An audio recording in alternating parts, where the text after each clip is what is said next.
Salam dostlar. Uzun bir aradan sonra yenə də sizinlə olduğuma görə çox şad oldum. Bugün sizə Azərbaycan tarixində zəfərli və qürurlu iz buraxan 44 günlük 2-ci Qarabağ müharibəsi haqqında danışacağam. Azərbaycan tarixində elə günlər var ki, heç vaxt unudulmur. 2020-ci ilin 27 sentyabrı vətənimizin tarixinə qızıl hərflərlə yazılan gündür.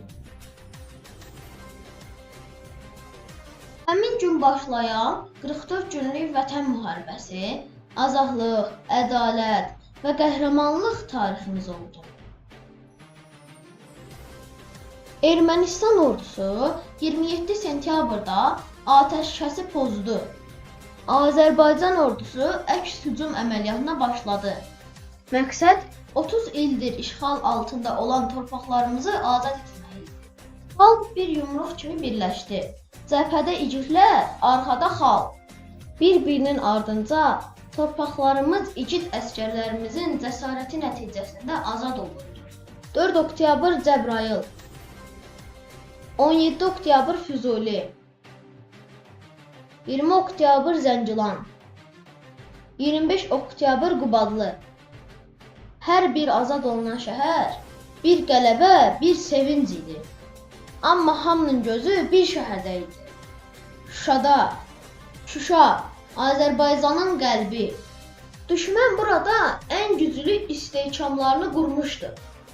Amma Azərbaycan əsgərləri qayalara dırmaşaraq əlbəyaxa döyüşlə şəhəri azad etdilər. 8 noyabr 2020-ci il.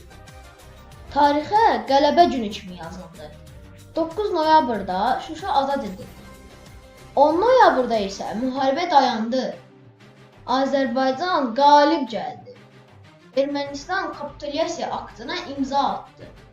30 illik həsrətə son qoyuldu.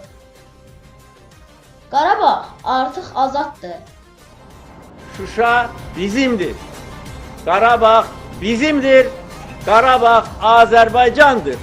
Bu qələbə minlərlə qəhrəman əsgərlərimizin, şəhidlərimizin qanı ilə yazıldı. Onların hər birinə borcluyuq.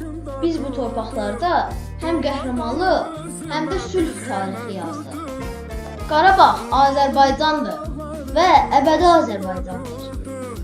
Dumandan özümə bir xeymə qurdum. Keçdi xəyalımdan öz gözəl yurdum. Dumanlar başımda dastana döndü, dastana döndü. Keçdi xəyalımdan öz gözəl yurdum. Dumanlar başımda dastana döndü, dastana döndü.